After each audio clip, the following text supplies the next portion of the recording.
Okay, if you want no spoilers for a Red Dead game, don't watch a 1 hour review of Red Dead. I'm going to spoil some things, okay? I'm going to spoil the foundational direction of things. I'll say like, hey, the gang and the stuff that happens with the gang and not all of it is good. And stuff with Dutch and Arthur, like, hey, maybe their relationship gets complicated, you know? I'm not going to spoil the game for you. And I think if you watch this video and just sort of trust me a little bit, you'll come out from it with a good understanding of what the game's about without it being spoiled for you. If you're a PC player who just haven't played it yet, this video will not spoil it. Don't worry, it's going to be fine. But as I said, if you want no spoilers, then just please don't watch it because, yeah, it's an hour-long video. What do you expect? Secondly, you'll notice my background. Boom, disc plates. They're metal posters that you can stick up on the wall. I like to change them around every now and then, which is cool, which is easy to do because they're made out of metal and they stick there with magnets. I just got sent these bad boys because I'm all about Red Dead right now, and I ordered some Red Dead stuff. It's just arrived today. I'm going to put it up. Soon I'm going to order some Fallout stuff. Then I'm going to order some Warframe stuff. Then I'm going to order some other shit. There's heaps of stuff on the site. Check it out. Use the discount code that I put in below, and everybody's happy. That's the promo. Onto the video.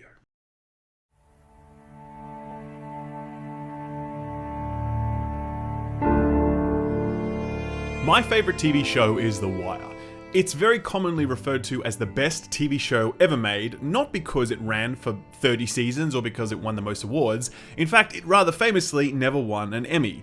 It's respected and remembered the way it is because The Wire wasn't a simple character drama. It was telling the tale of a society in decay, and it was using the characters' stories as props for that. We followed the story of police trying to bust criminals, but we learned about the way that bureaucracy thwarted their efforts, creating a hopeless, unwinnable war on drugs. We saw events unfold through the eyes of drug dealers, witnessing the poverty that forced many of them into that life, and the cycle of violence that amplified its worst aspects. We saw the rise of politicians, capitalists, journalists, bureaucrats, all of them leaving a trail of destruction behind them as they rose to power in a system that they themselves rigged to fail. The Wire isn't about its characters, it's about the world that lifts them up or holds them down. And it's for that reason that The Wire is the most widely studied television show in academia. It's saying something important, something worth paying attention to. And the pitch-perfect narrative, the incredible performances, and the melancholic sense of inevitability that permeates all of it stays with you long after the final credits of the final episode roll.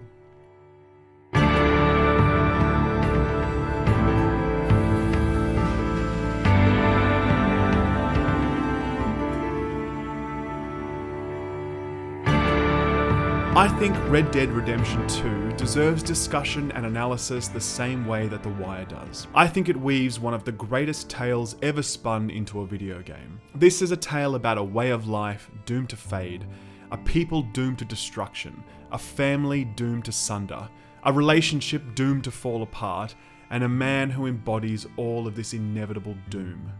Red Dead tells one story, but it tells it at 5 different layers and in 10 different ways. It's the most deeply thematic game I've ever played, and a vast majority of the joy I experienced while playing Red Dead was just thinking about what each character or each story might represent and how it connects to the broader themes that the game is trying to convey to its player.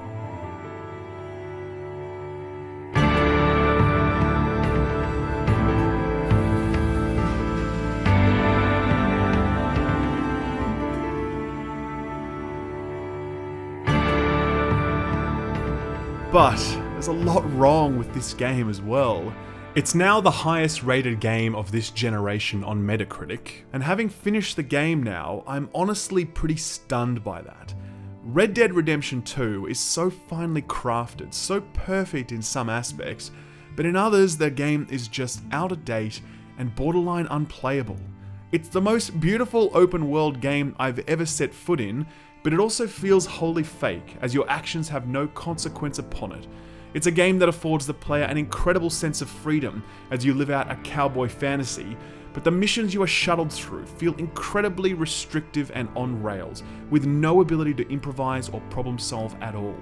It's a game that pushes technology, narrative, music, and cinematography to the very limits of what video games are capable of, but one that also can't manage basic things like responsive controls, weapon mechanics, or a cover system that actually works. Red Dead Redemption 2 is a masterpiece in so many areas, but in others, it's just a busted-ass game. It's so strong in the areas that it's successful in that it forces us to consider how we evaluate and compare video games. Everyone is going to have their own view on how perfect or imperfect Red Dead Redemption 2 is, and I have my own view. Ladies and gentlemen, I present to you my review of Red Dead Redemption 2.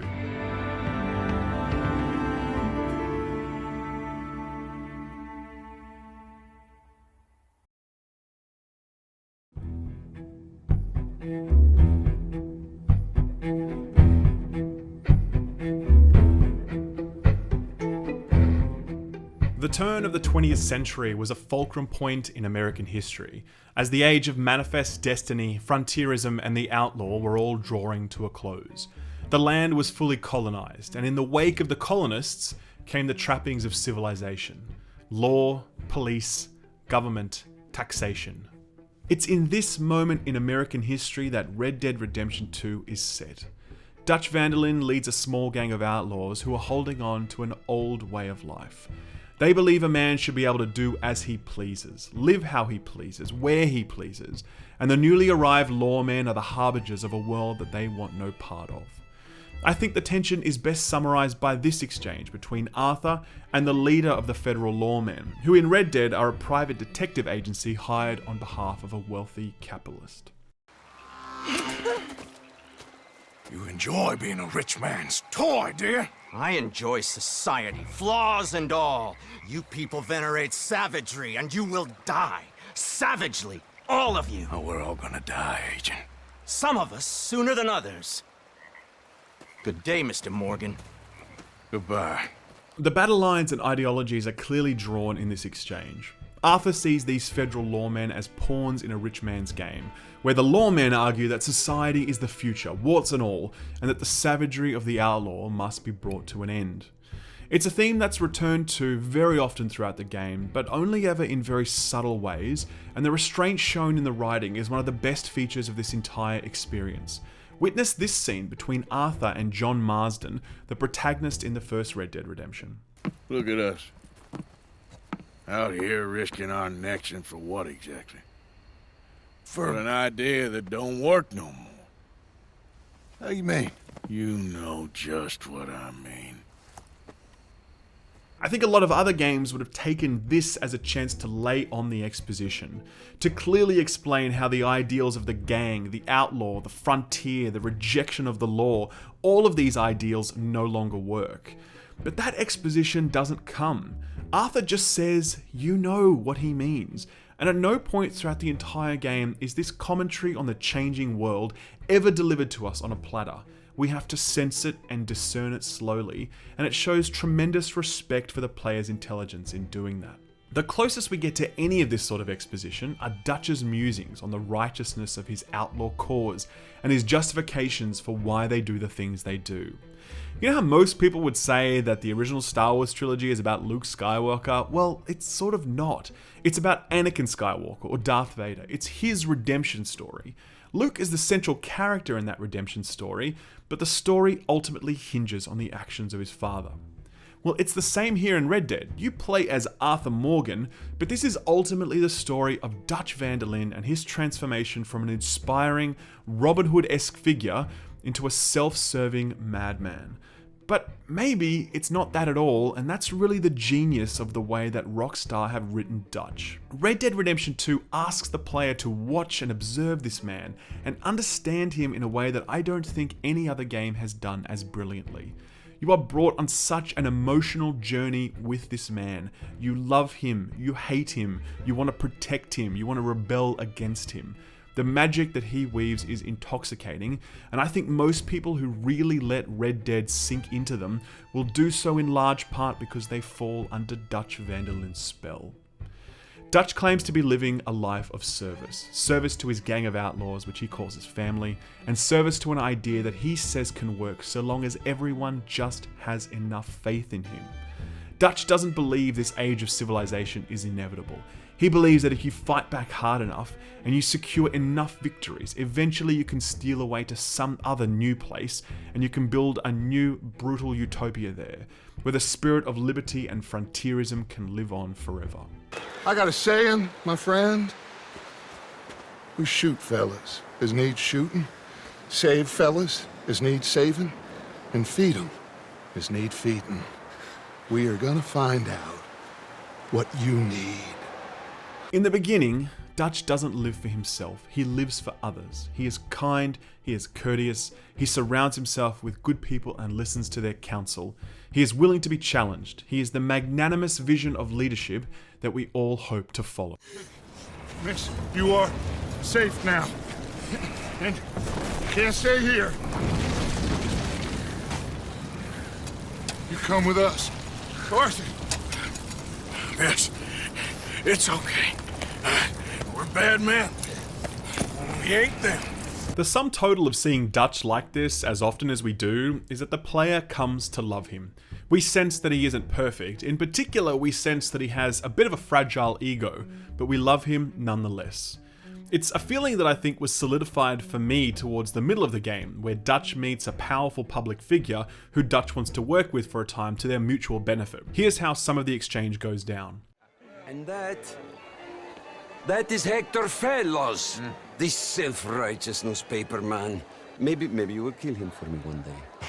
Well, we're not paid killers as such, not in cold blood anyway. I did not know you were so particular that you wouldn't help a friend. Oh, I'm willing to help in any way I can, within reason.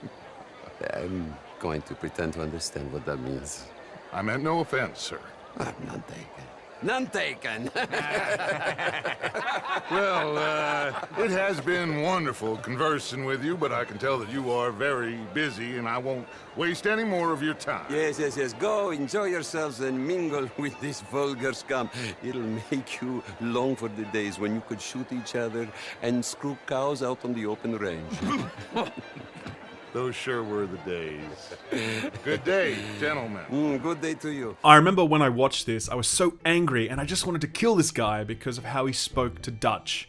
Dutch is a great man in our minds at this point in the game, and to see someone speak to him like that, to humiliate him like that, I was mad. And it was at that moment that I realized just how much affection I had for Dutch van der Linde. It all changes, of course, in ways that I won't spoil, but let me just say that the changes happen in such a way that you're always wondering whether you're witnessing the decline of Dutch or the revealing of Dutch. Like most charismatic figures in history, it's never clear how much of their public persona is real or false, and Red Dead balances this question on a knife edge throughout the entire 50-hour campaign. We witness this decline or this reveal through the eyes of Arthur Morgan. Arthur's been with Dutch ever since he was a boy, and now a man in his late 30s, Dutch is like a father to Arthur. But they're fundamentally different men, because where Dutch wants to build a new frontier utopia somewhere else, Arthur just wants to live in this one for as long as he can. Where Dutch clings pointlessly to idealism, Arthur has resigned himself to the inevitable passage of their way of life. Where Dutch sees this gang of outlaws as idealists, Arthur just views them as thieves. We lost men back there. We have lofty goals, Arthur. We're trying to reform society to a kinder, truer, better way. Now, of course, there's gonna be casualties. We're thieves in a world that don't want us no more. We are dreamers in an ever duller world of facts. Now, I'll give you that, but come on. It's possible that at some point Arthur did buy into Dutch's grand vision, but by the time we take control of him at the start of the game, that time has long since passed. Arthur lives now for one thing only: loyalty. Loyalty to Dutch, and loyalty to the gang members that have become his family. In this way, Arthur is a far more relatable everyman. He doesn't give long speeches or sermonize, he doesn't have a way with words, and he's not particularly smart. He's the loyal to a fault son, brother, comrade, workhorse, or friend. I think that Arthur Morgan is one of the best written video game protagonists in the history of video games, possibly the best.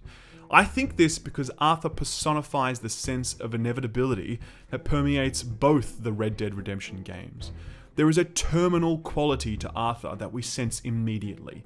We instinctively feel that Arthur is a creature of a passing age, and we contextualize everything he says and does in that. Arthur seems to have so little agency throughout your playthrough. He doesn't make a lot of decisions for himself. He mostly goes along with what others want, and part of that is out of loyalty, and part of it is because you get the sense that Arthur just thinks it doesn't matter what he does. It's all going to end up the same way anyway, so what's the point of worrying too much about the particulars? I've been bad. I've been killing animals just for the hell of it. That's it. Well, also killed a bunch of innocent folk. I don't know why. What's wrong with you, Arthur? I just get so angry about everything, about how this is gonna end. But separate from his role in this grand narrative, Arthur demonstrates tremendous range as a character. He is a strong, compassionate father figure when he needs to be. Now calm down! Let's go see your sister. Okay. Okay. It's okay, kid. Have I been a terrible fool, Arthur? I don't know. I don't know enough about it. But one thing I do know. There ain't no shame in looking for a better world. But in the next moment, Arthur can be a cold-blooded savage without so much as blinking an eye. Either you got a lazy eye or lack of respect. Which is it, boy? I ain't got no lazy eye. No respect for the likes of you. Well, maybe when your mother's finished mourning your father, I'll keep her in black, on your behalf. You think on that, boy? Well, maybe you shall, sir. And maybe other events will transpire. You best stick to them books, because mark my words on this. Vengeance is an idiot's game. Ah, Mrs. Downs, thank you for your punctuality. It's next to godliness, isn't it? That's cleanliness. I'll have to take your word on that. Good day. Now, you'd think that a character like this would belie some sort of failure in the writing, like a dual personality quality that's just really lazy, but it's actually all perfectly explainable in the context of Arthur's personal code. He's endlessly loyal to his own, he'd do anything for them, and that includes taking a friend's son out for a fishing trip, just as it would include ruthlessly collecting on debts the gang is owed. Individually, Dutch and Arthur are brilliant characters, but it's their last dance together that provides the true glue that holds this incredible tale together. Over the course of 105 missions, you'll watch the relationship between these two men, father and son, mentor and mentee, teacher and student, leader and disciple. You'll watch all of it change by degrees. I won't spoil any of that, but watching each cutscene, listening to every interaction, catching every glance, it all feels like reading the tea leaves given what we know will happen to Dutch in Red Dead Redemption 1. We're always thinking, what does that mean? And as we watch it unfold, it's incredibly engaging throughout most of the adventure.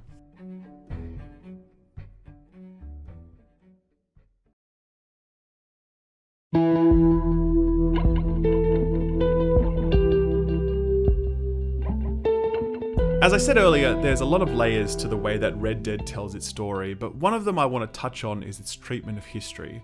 I read an article recently titled "The Division 2 developers say that being openly political in your game is bad for business," and I really think that Red Dead 2 is the perfect rebuttal to that argument. Red Dead is a deeply political game. It talks about the inherently exploitative nature of capitalism, the questionable virtue of government, the rights of women, the treatment of minorities, racism, and the displacement of the Native American people. But as it approaches each of these topics, it doesn't kowtow to the hysterical mainstream gaming press. It makes its own statement in its own way, never ducking an issue, but never lecturing either. Look at how it handles meeting this guy in town who claims to be able to scientifically prove that the white race is superior. You, sir, do you want a pamphlet? Okay. Read it. It's really interesting stuff. I explain, using real science, why we whites are under attack, and what we must do to fight back. Under attack? Yes, under attack. People aren't the same, sir. I mean, white people are the same. And all the other races are trying to kill us. I don't want to die, sir. I got friends who's Mexican, friends who's Indian, known blacks, Irish, Italians, good and bad and all. I've No good white people and bad white people. And above all, dumb white people.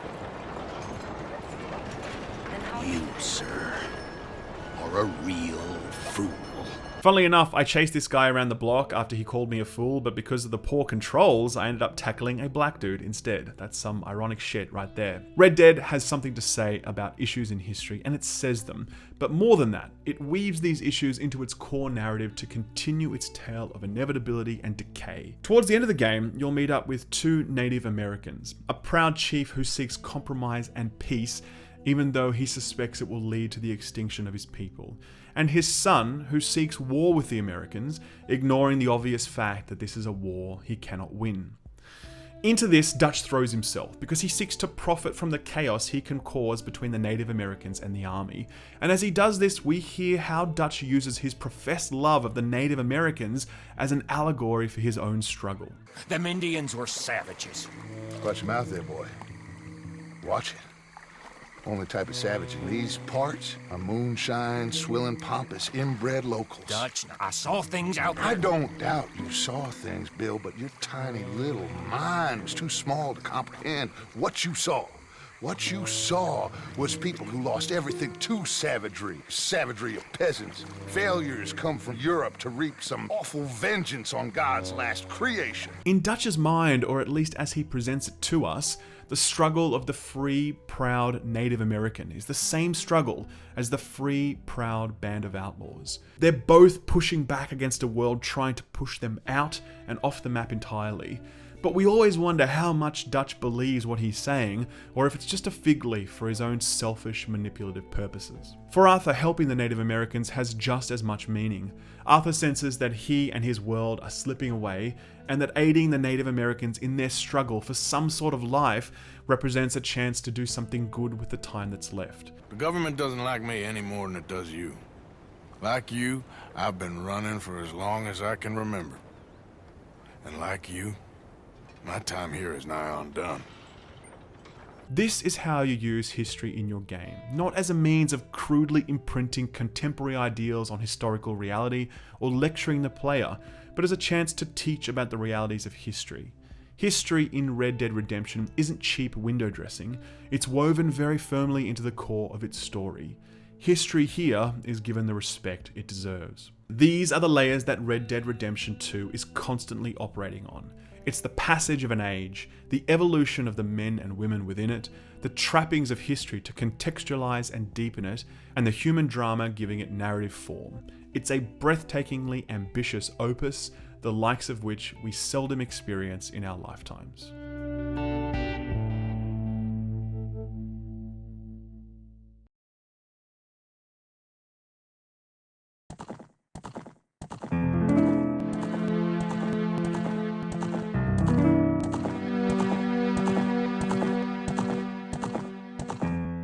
This is one of my favourite scenes. It's from Ocarina of Time, and it perfectly captures a mood that's not even in the main game actually, it's just there in the menu. It's this sort of unreachable ideal. I think that Breath of the Wild delivers on the sense of serenity and beauty that this scene promises, and I think that the only other time I've experienced this is when I'm playing Shadow of the Colossus, when you mount your horse in search of the next Colossus, and you can just soak up the beauty of a world so beautiful that the process of riding a horse from A to B becomes one of the most lasting memories you'll have about the game. It's in this context that I want to talk about the game world of Red Dead Redemption 2, and I want to talk about why I think it's very pretty, but I also think it's fairly one-dimensional, especially compared with the incredible depth of its story and its protagonists. Let's deal with the obvious stuff first. The world of Red Dead Redemption 2 is the most incredible outdoor landscape I have ever laid eyes on. This game is absolutely remarkable, and Rockstar knows it as well. It's why they frame certain shots the way they do,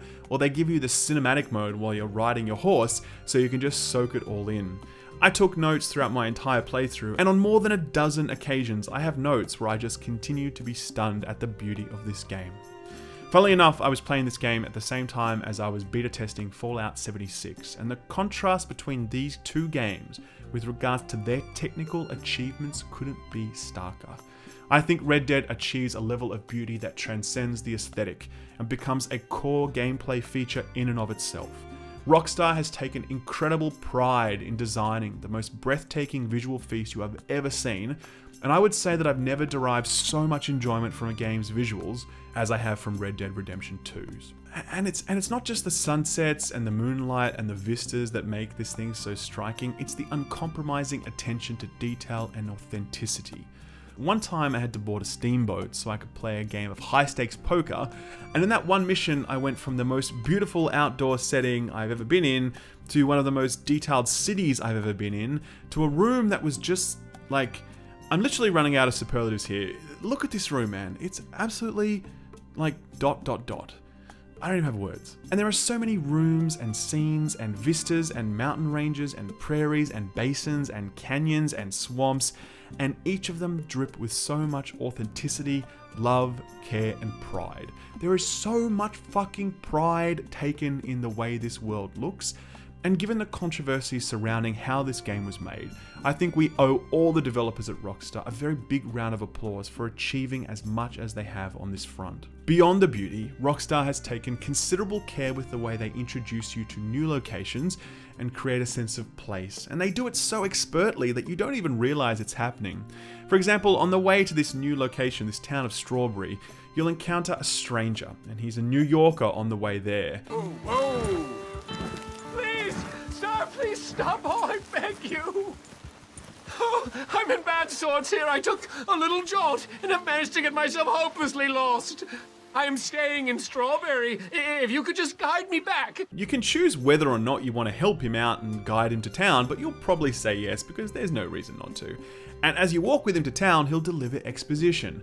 He'll tell you that he's a tourist in town, he'll tell you about the mayor, local troubles, all sorts of stuff that helps set the scene so that when you finally turn that bend and you see Strawberry for the first time, that town means something to you, and it's a bustling, alive place full of personalities and possibilities rather than just a random collection of buildings on the map. I think that achieving a sense of place is one of the best parts of Red Dead's world design. I recently played Assassin's Creed Odyssey, and the map in that game has got to be like 20 or 30 times larger than the map in Red Dead Redemption 2. But none of it means anything to me because it all looks the same and you never spend any more than a few hours in each place. Red Dead builds up its locations in your mind by bringing you back to them again and again, like folding steel when you're making a sword. The memories of Red Dead Redemption's location are etched deep into your mind because you visited them repeatedly and big things happen at them. It's a smaller world than so many others, but it looms 100 times larger in my mind, and I wish that all open world games would adopt this more detailed, intricate, and intimate approach when designing their locations, jettisoning the view that more square miles makes for better worlds. Oh, poor thing. Come here. Okay. Lord have mercy! Hey! Need a hand with your horse? Shit. Beyond the world looking really beautiful and having a wonderful sense of place, it's also a very surprising world because it feels very alive, and great care has been taken to create this feeling. I'll give you an example. Here I am just rolling down the road on my horse when I spot two guys who have clearly stolen a safe, and they're trying to get it open, and I ride up to them and I decide that I'm going to rob them. They tell me to get lost, and just as I pull out my gun, Bastard.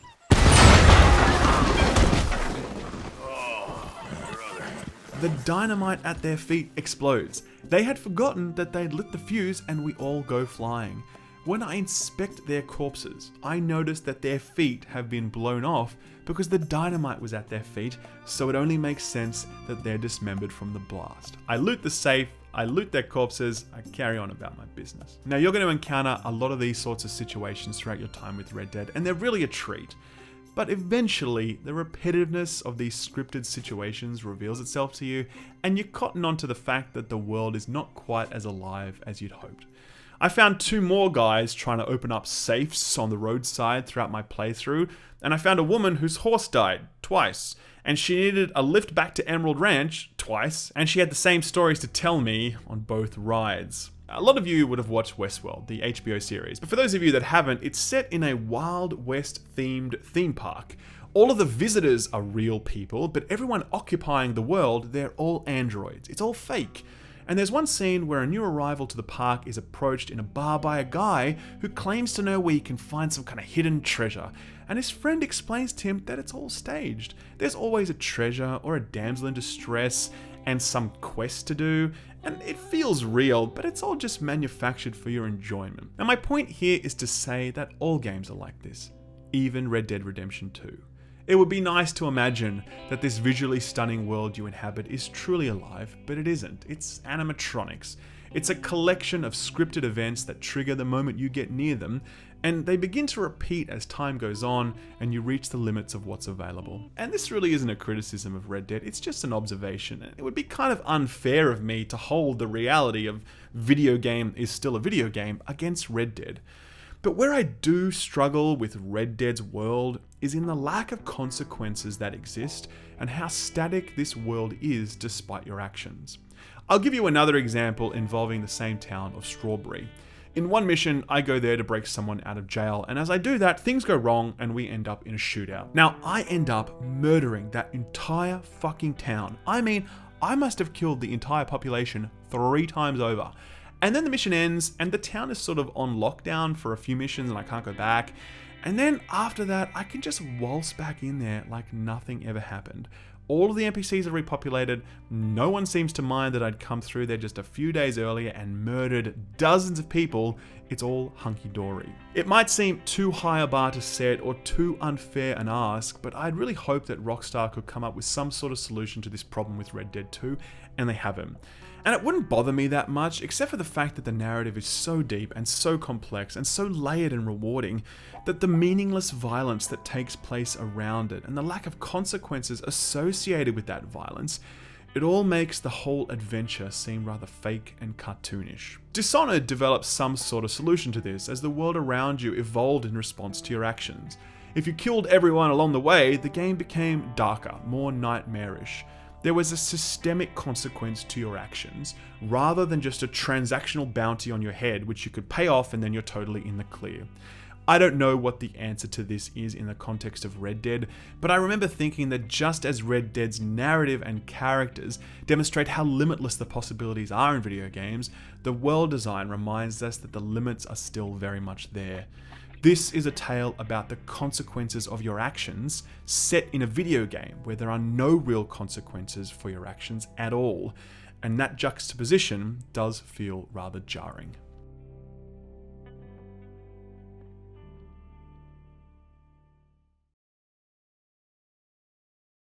You storm the beach, you mount up in a warthog, you head inland to explore ancient alien ruins, you tussle with hunters, and then you peace out of there like a boss. It's absolute perfection, and there have been many articles, essays, or videos dissecting its brilliance. The silent cartographer is so strong because it's the perfect cross-section for the entire Halo experience. It's a little bit of the entire game system sprinkled in there somewhere, so by playing just that one mission, you can immediately grasp the entirety of what Halo's all about. I think one of Red Dead's earliest missions, your first train robbery, does the same thing that the silent cartographer does. It shows us the best parts of this entire game, all in one mission. So let me show it to you. And there's a spoiler warning here for those of you that don't want to see it. You can just skip to the time you see on screen and you'll be all in the clear. Okay, ready? Here we go.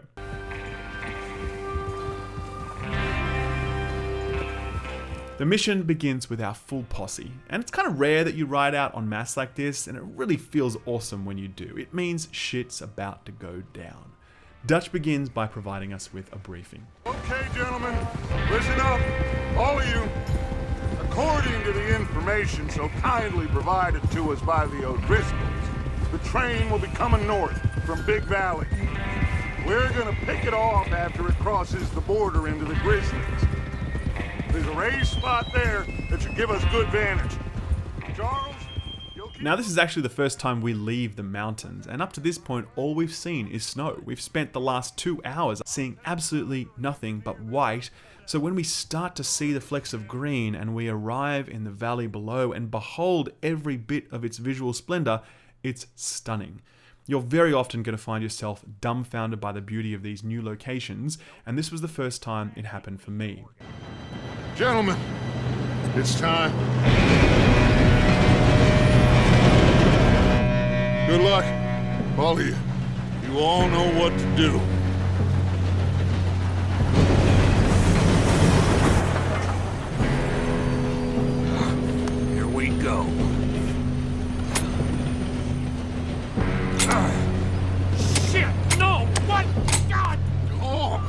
gotta be kidding me! Where did you find that moron? You said it was fine. My fault. Come on! You're pathetic. You know that? After that, something goes wrong. Something always goes wrong. The track was rigged to blow, but it didn't blow, so now you need to jump on board a moving train, make your way to the front, and bring it to a stop. It's here that the shooting begins, and there's a lot to be said about how shooting works in this game, so we'll come back to that later. But we shoot some stuff, we stop the train, we shoot some more stuff, and then a new cutscene moves us forward. What are you boys planning on doing in there? Listen to me. We don't want to kill any of you. Any more of you. I give you my word, but trust me, we will. With the train open, we rob it, and in one of the rare choices we get during a mission, we decide to spare the people we have hostage. We put them aboard the train, and we ride off to complete the mission. Now, to be clear, this mission is fantastic, but it's also how 90% of your Red Dead missions will go. There's a bit of story set up, you ride to get to the area, something goes wrong, you shoot a bunch of stuff, another cutscene rolls, and you're done. Inherent in this formula is some genius that few games can accomplish. The first thing is the cinematography of it all. This is genre-defining stuff. Just as often as you're staring at the beauty of the game, you're startled by how beautifully it's all framed. Like this scene where we're hiding out in a barn hoping to avoid detection, with the moonlight lighting the scene and glistening on the fields around me, or the moment when your posse begin to ride into battle and the camera purposefully pans back to let you drink in the intoxicating momentum of the charge. Rockstar know how to lay down some proper cinematic smackdown, and I'll never forget some of the scenes that I saw during my playthrough of Red Dead 2. Secondly, and this needs to be called out, the music. Holy shit, the music on this game is next level good. What you'll notice is that this game is very reliant on these very simple, almost dirgy tracks that start with a simple bass line that piles on more and more stems as the action heats up.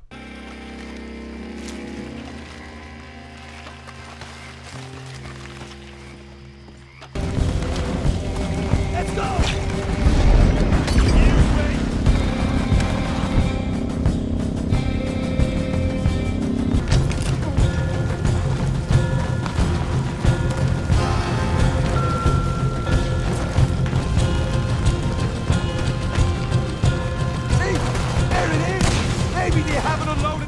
I counted dozens of these unique tracks throughout my playthrough, and hearing how they build and how they create tension and how they remind us of other events in the game, it's really just spectacular stuff.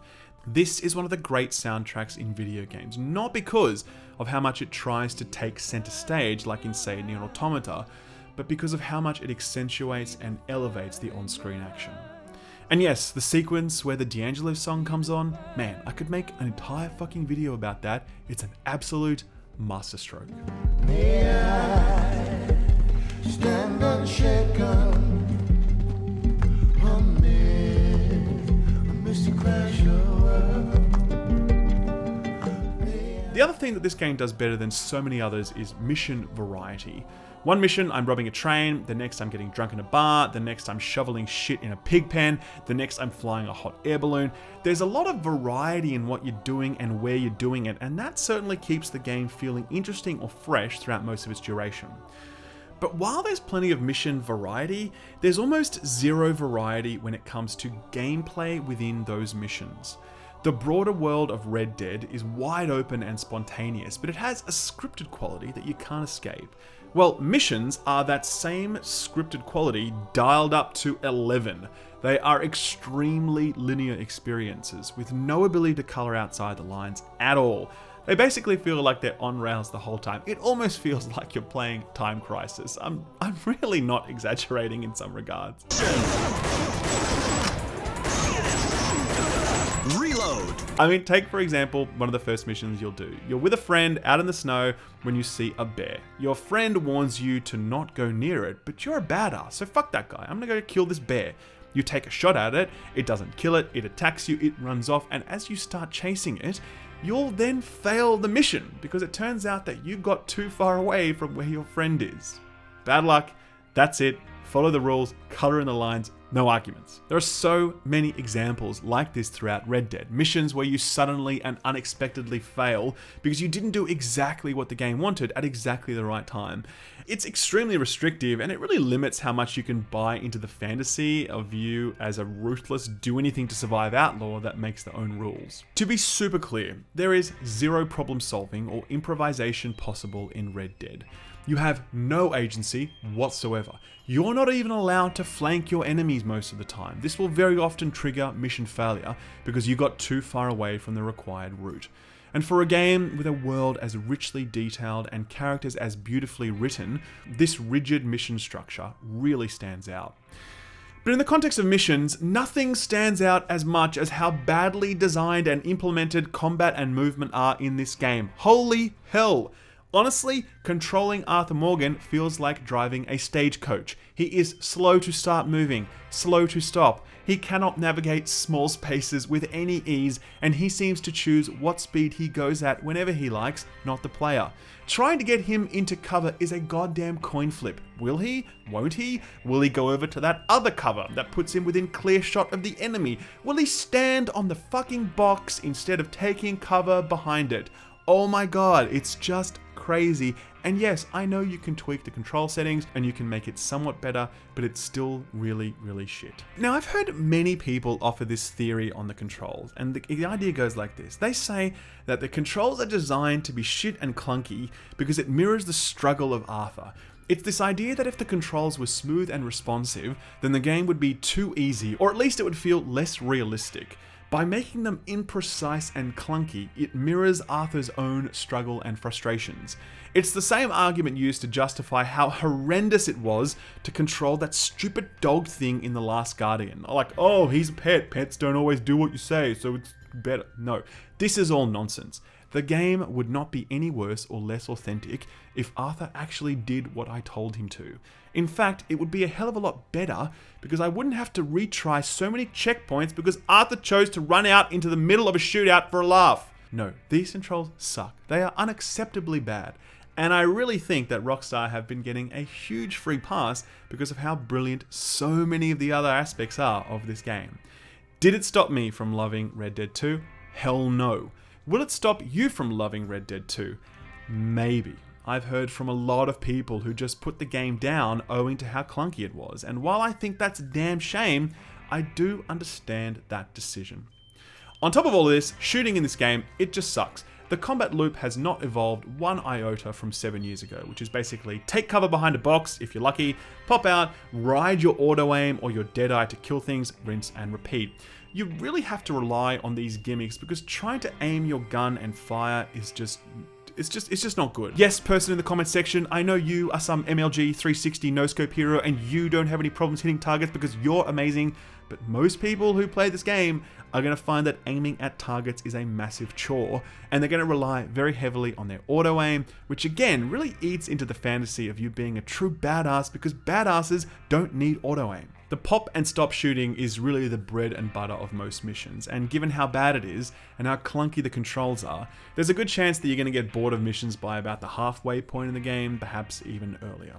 There's a lot of variety to the window dressing. You're always doing sort of different stuff, okay? But the core gameplay loop is extremely samey. It's outdated and sometimes it's just straight up broken.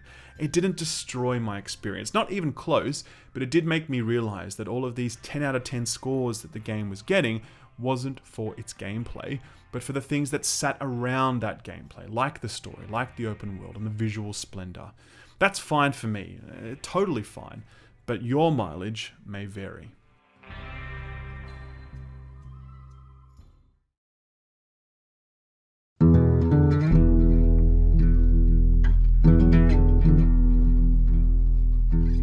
Before I began playing Red Dead, one of the things that struck me most about the reviews and the commentary is this fixation upon the sim elements of the game. It's this idea that every single thing you do takes so long, and people love to drag up this example of skinning animals, which has like an animation associated with it, and then you need to carry it back to your horse and put it on your horse, and you need to take it somewhere else to sell. There's things like cleaning and oiling your weapon, eating food, resting, caring for your horse, etc, etc. I heard all of this before I started playing the game, and I got the impression that I was in for some really cumbersome, drawn-out survival sim experience. But I just don't agree with any of this commentary. When I do skin something, it really doesn't take that long.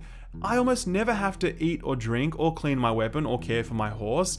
I only ever had to hunt like 2 animals throughout my entire playthrough. I never had to grind for herbs or whatever. The sim aspects of this game really don't make it feel manifestly slower than many other open world games I've played, because I just ignored a lot of those systems, and you're absolutely fine to do that and you're still going to have a very complete Red Dead experience. Now, even though I didn't engage these systems often, I think that the inclusion of these elements deepens and improves this game considerably, because they give the game an analog quality that I think most games lack. If you've played Kingdom Come Deliverance, you'll know what I mean. It matters how presentable you are when you converse with others in that game, especially if they're of higher social standing than you. You need to maintain your sword, keep it sharp. You need to find places to rest, eat, train. I felt spirited away in that game, sunk deep into a medieval fantasy, because it took the time to create these sim systems. It's the same here in Red Dead. As I think about how to classify Red Dead, I really shy away from calling this an action game. I really think this is a pretty shitty action game, to be honest. If you want action, go play Assassin's Creed Odyssey. The action over there is just straight up better. For me, Red Dead is a role-playing game in the strictest definition of the term. I role-play as a cowboy in this game. I am Arthur Morgan when I pick up that controller, or when I choose to get a haircut or buy a new outfit. I am a man that goes his own way and makes his own rules, and it's a really compelling feeling of escapism when you get to fill Arthur's boots. The perfect example for me was here, when I'm riding through town and a guy starts giving me some lip. I round my horse, I get off, I antagonize him, we start fighting, I kick the shit out of him, and then I ride off when we're done.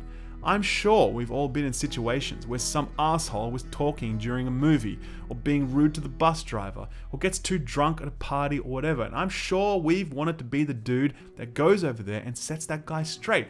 Maybe we've done that sometimes, but most of the time we can't, because we live in a society of laws and consequences. Well, Arthur doesn't live in a society of laws and consequences.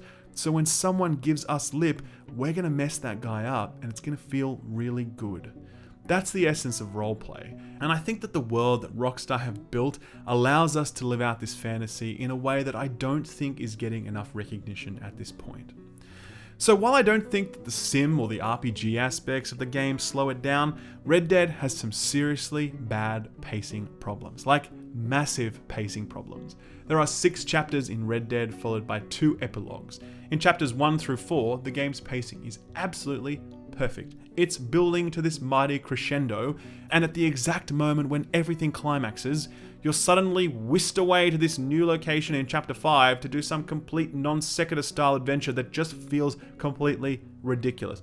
I cannot tell you how disappointed I was with this section of the game. It felt like a huge compromise on what was to that point superb storytelling. And sadly, the game never fully recovers from this chapter. You'll return to conclude your adventure halfway through chapter 5 and into chapter 6, but at this point the game starts to feel extremely drawn out and repetitive. There are so many missions in these chapters that are just copy and paste from previous missions, and most of them add nothing to your understanding of Dutch or Arthur or the gang or the world they cling to. It just feels like filler, and it's a disappointing final stretch that the game could have done without. As I said, I recently reviewed Assassin's Creed Odyssey, and I commented that that game felt really long and bloated because there was such a huge open world, and the developers kind of had to push you out into it, so they needed to stretch out the length of the game to ensure you visited all of these locations. It's different here in Red Dead. Red Dead doesn't feel bloated. It doesn't even feel particularly long. It sort of just feels like a TV series that's run its course, and it should have ended 2 seasons earlier. To be honest, and I know a lot of people will hate what I'm about to say, I was particularly disappointed with the epilogues. I won't spoil the premise for these epilogues, but there was a lot of potential in those chapters to say something meaningful about the world and its characters. Sadly, the game stops saying anything at all after chapter 6 concludes. The epilogues are welcome fan service, and there's some lovely moments in them, some thrilling moments in them, but I played for another 10 or so hours to get through these after the main story concluded, and I was looking forward to some sort of payoff. It just doesn't come, and it further reinforces the notion that the game would have been perfect if it was squeezed into 4 or 5 chapters. Stretched out over 8 chapters, it feels weaker, less focused, less impactful, and less poignant. But let's just keep all of this in context. Even with these pacing problems, this was still one of the most phenomenal and moving experiences I have ever had playing video games. There's going to be a lot of people who put down the controller during their playthrough, be it due to combat or the controls or the sim elements that just don't work for them or the pacing, but I think most people are going to want to see this thing through because even the worst parts of Red Dead cannot take the shine off its best parts. They simply shine far too brightly. When I finished Red Dead Redemption 2, I remember feeling really sad that it was over. So what I did was, I rode over to the first camp we set up near the town of Valentine. It wasn't technically the first camp, the mining village in the mountain was, but we were sort of trapped there. We weren't free. But here, in this little patch of land near Valentine, we were free. We chose this spot, and there was a lot of hope when we did.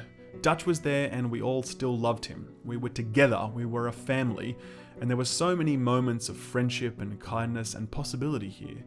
When I came back to this spot at the end of the game, so much had changed, and now all that remained was the embers of a fire and an old barrel and a sad tale of loss to reflect on. As I stood there, there was this overwhelming sense of nostalgia, a sort of bittersweet pain where you remember something good and you're sad that it can never exist again. That's how I felt at the end of Red Dead. Standing in this spot, remembering it all, I wish I could go back and do it all again for the first time. And for a game with this many flaws to evoke that sort of feeling, well, you know it's something truly special.